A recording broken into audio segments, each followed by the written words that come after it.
All right, thank you so much for all your films that you brought to our festival. This is awesome. If you could start with your name, the title of your film, and if you could answer the question, what message did you want your viewer to take home with? What was it that you wanted them to, be affected by, or how did you want the interpretation of your story to land on your audience? And I can start with. Okay. I'm Brian Young. I wrote and directed The Lost Boys. I wanted people to feel at the end, well, it was complicated. I made a whole film trying to tell people how I wanted them to feel at the end. But no, I wanted people to really kind of be caught off guard by that feeling of sort of slowly realizing who the kid was, and that it was his twin brother, and sort of that realization by the end with the photo, and what that must be like for someone to lose someone that close, and what they're going through in that whole mental health journey. And it was produced by a nonprofit that uses film to talk about mental health issues. So suicide awareness and mental health issues were really important and central to making the film. It was beautifully done. Good job. Awesome. Hi, my name is Callie Hall. I'm the writer and director of Dark Star. I think, in regards to message, I always just want people to take what they want from it. I think as the filmmaker is very interested in fame and spectacle, and how I feel like fame is an industry that commodifies people, and in remembering people, almost death is a legacy that is something very prevalent in fame. This kind of romanticization of these scary ideals. That's what I was interested in exploring. Well, you did a great job. Good work. Excellent. Well, my name is Priscilla Zanni. I'm the director, writer, producer of the last one you saw, Wrong Move. We have the entire cast here. Yes. I'm so happy. For the first time, we're all together. And with Wrong Move, what I really wanted to portray is that obviously we are in this society, modern, fast-paced, where like everything goes so fast, technology, everybody's obsessed with social media and posting at a certain time, and the post has to be perfect, and so on and so forth. So I wanted to go to an extreme on that, and that's why I created this interesting, stage mother of like, you need to post, it has to be perfect, and like that kind of metaphor creates like the world just shuts down because it's just too much to take. So that's a little bit what I wanted to create, and the message would be just, be a little bit more chill, be more confident, post everything all the time. It's a little bit terrific. But that would be pretty much it. Good job. I'm James Hartranft. I'm the writer, director, producer, and editor for the second one you saw, Opening Doors. Was made at my school last year, and the idea behind it was to put a character in a situation where it was intentionally very awkward, and to kind of play around with like expecting the unexpected, playing into the typical rom-com where it's like, oh, trying to get two characters together, but the way that they get to know each other is through math of all things, which is pretty conventionally not something that you typically bring up when you're trying to flirt with your crush. So I just thought it would be an interesting little way to kind of subvert the trope a little bit. So yeah. Cool. Nice work. Thank you. Hi, I'm Levan Manoukian. It was the first project, the sci-fi M23 Cargo Mechanical. It was done in 2021, and it's actually, there's no mention of COVID obviously, but I can consider it a COVID film because I was out of business for 12 years completely, and then COVID affected my family, and I was in the hospital also, and I got out fine, but I had this vision of like this hovering ship, this alarm sound with it, so signifying something big is happening in my life. So I had a little silly hobby thing that I did with a vacuum machine, making a little sci-fi series, 1 minute long. But that was so. But I needed to go back to professional film to make this into reality. So so to bring that kind of vision that made me feel better when I was laying with COVID. And that's exactly what happened. I was very lucky to have a great crew and cast, and had to relearn a couple of things. But it's for me what it made supposed to feel, what it's supposed to feel like. Well, it's a little dark film, but it's a positive film because at the end, you see that, you just keep going, and that's pretty much it. You just keep going. That's all. Okay, so I'm Brianna. I'm director of Smart. We made tonight too. Yeah. And I think it's interesting the idea that every time we meet a new person, we have a chance to be a different version of ourselves. Like, Yeah, like again. like a game. Yeah. I don't know. You explore different personalities Yeah. of a person when you are introduced to someone different than what you're used to. Yeah. Exactly, yeah. Okay. It's Yeah. a kind of game between the characters. Yeah. Um, It was really cool how you had the chemistry of the two of them. You weren't sure what to think. It was really, really Yeah. beautifully done. So great job, everybody. That was awesome. I'm gonna open it up to the audience if you all have questions for the filmmakers. Yes, Darwin. So for each of the directors, right? How's the process of pre-production? Do you do storyboards? How was that collaboration with the DP before? Just walk us a little bit about that process, so we can start with Brian.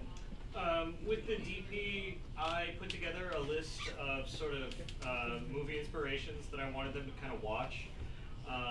You'll notice at the beginning it was very moody. It almost looked like 16 millimeter. I told him like I really wanted to go full horror movie with it, and like he could go full Sam Raimi if he wanted to. And we didn't go storyboards. It was really short enough that I put together just a shot list.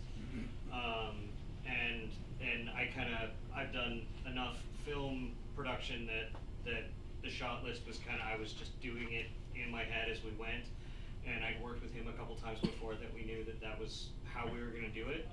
And I think it worked out okay, and in the editing room everything came together really, really well. So I gave the DP and the production designer some movies to watch, and that was what we did. Mm-hmm. Next director.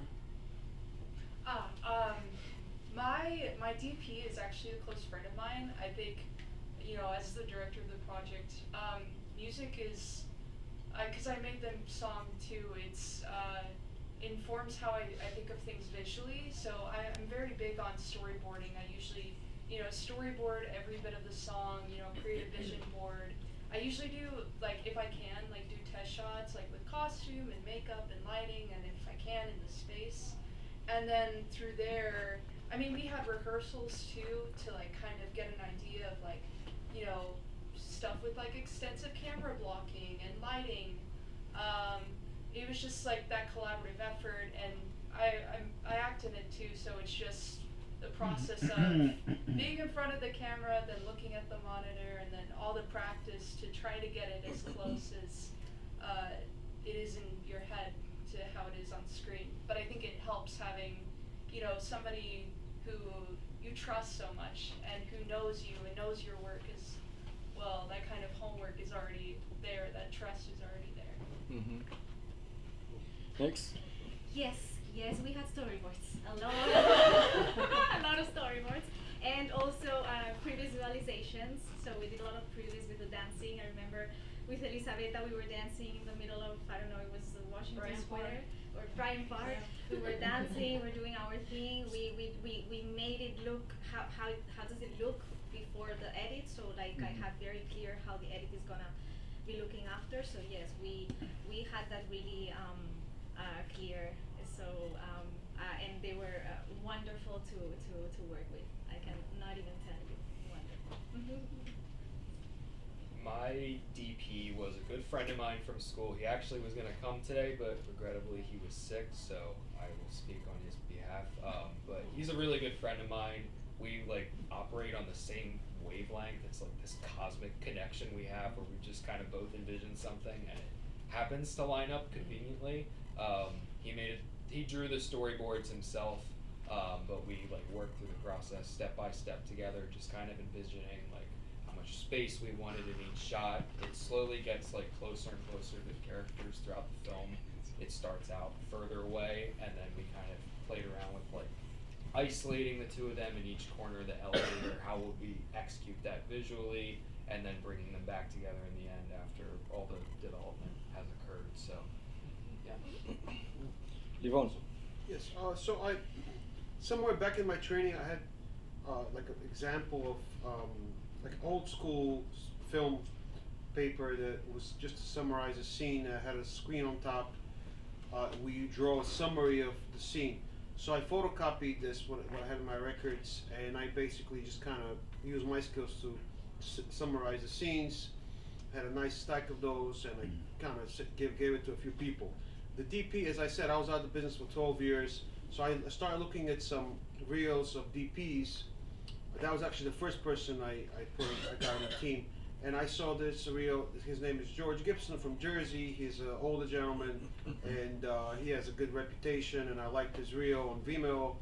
And he came down to Queens, and I showed him. I actually built a spaceship cockpit in my apartment with styrofoam and painted and everything. So that's how we started. And then so we did three. This is the 3 projects together. And I told him I like to have a little, a little brighter, even though it's it's a little darker, but I like a little saturated, bright look. And I ended up using a LUT from the Magnolia, from the Tom Cruise film Magnolia, which really fit. I think it was like a fallish bright look to it, which I liked, and that's how it worked out. And I worked with him for 2 other projects. The other one played yesterday. And he's an old timer. He's been on the scene. He won't like that I say old timer, but he's been on the scene for some time. And we actually he came to watch one of the projects in the producers club, and we were sitting at the bar downstairs. He's like, I shot here something for a project.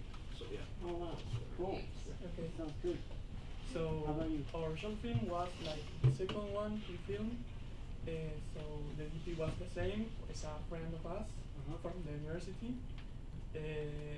The whole idea of the main reference was Argentinian melodrama, when the fantastic come in a very like subtle like way, and that's it. I think the main problem was we wanted like the year of the story wasn't like clear, so we put a lot of vintage things on it, and yeah, that's it. That's awesome. All right. Great job. Did you want to get a picture? Yes, thank you. Oh. Yeah. I have one question. Sure. Would you mind telling me what cameras y'all used? What camera you shot on? That's a Red bad Stallion. question. That That's your question? That's a great question. You don't like to share that. Why? Yeah, we use a red scarlet. Red scarlet. Gotcha. Blackmagic Pocket Cinema 6K Pro, shot in 4K, 30 frames per second, and I was going to say something else. Yeah, that's it. Thank you. The red helium 8K, we shot in 8K, but it's 4K because it doesn't make a difference. Yeah. We shot in Red V Raptor. Nice. Oh, and one part of the movie, the one that she's dancing, that's in 16mm. So Oh, the nice. square part is 16mm. We shot on a Sony A6400 in 4K. Blackmagic at 8K. Nice, thank you. Appreciate it. Wow. You guys share your secrets. Huh? Yeah. Come on, guys, get together. You need more to warm me? To warm me? Yes, thank you. It's like with chest. All right. Great job. Round of applause.